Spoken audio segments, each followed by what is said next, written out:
किशनपुर गांव में एक टुन्नी नाम की चिड़िया रहती थी। टुन्नी का इस दुनिया में कोई नहीं था, वह अकेली ही रहती थी। उसके पास एक छोटा सा घर था जिसमें टुन्नी अपना गुजारा करती थी।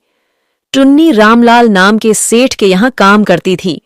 रामलाल बहुत अच्छा इंसान था, वह टुन्नी को अपनी बेटी के जैसे मानता था। वैसे तो रामलाल बाकी जानवरों को भी अपने बच्चे ही समझता था, वो सबको एक समान ही प्यार करता था। लेकिन फिर भी जंगल के बाकी जानवरों को ऐसा लगता था कि रामलाल टुन्नी को ही ज्यादा प्यार करते हैं। एक दिन रामलाल सेठ बीमार हो गए, उनकी तबीयत बहुत तेज खराब हो गई। उस दिन रामलाल के पास जो भी जानवर काम करता था उन सबकी छुट्टी थी। रामलाल बिल्कुल अकेला था, उनका हाल पूछने वाला कोई भी नहीं था। वहीं एक कालू नाम का कौवा रोज ही रामलाल सेठ के काम पे आता था। वो सेठ के पास काम नहीं करता था। कालू सिर्फ वहां टुन्नी को देखने आता था, क्योंकि कालू टुन्नी से प्यार करता था। यह बात किसी को नहीं पता थी, टुन्नी को भी नहीं।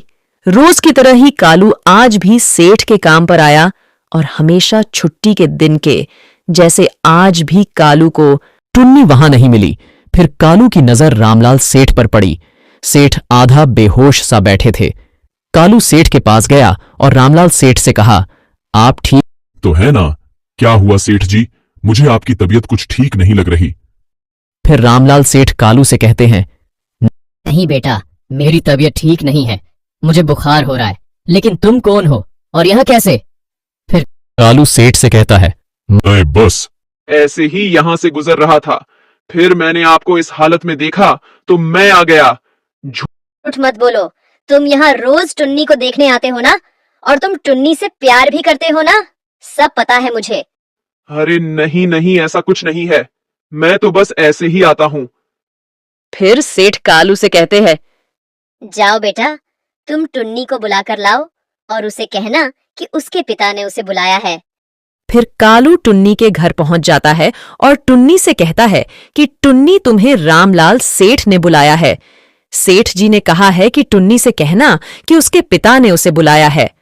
इतना सुनते ही टुन्नी और कालू रामलाल सेठ के पास आ गए।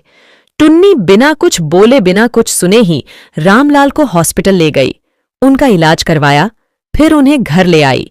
फिर सेठ टुन्नी से कहते हैं कि बेटी, तुम चिंता मत करो, मैं बिल्कुल ठीक हूँ। अब टुन्नी बेटा, मैंने तुम्हें हमेशा अपनी बेटी के जैसे ही पाला पोसा है। अगर तुमने मुझे कभी अपना पिता माना है तो आज मैं तुमसे कुछ मांगता हूँ। प्लीज मना मत करना, मेरा अब कोई भरोसा नहीं है कि मैं कब मर जाऊं। इसीलिए मेरी आखिरी इच्छा है कि तुम कालू से शादी कर लो और मेरे इस काम काज को संभाल लो। कालू तुमसे प्यार करता है और मैं इसे जानता हूँ। कालू बहुत अच्छा है। ये सब सुनने के बाद टुन्नी अपने पिता को मना नहीं कर सकी और उसने शादी के लिए हाँ कर दी।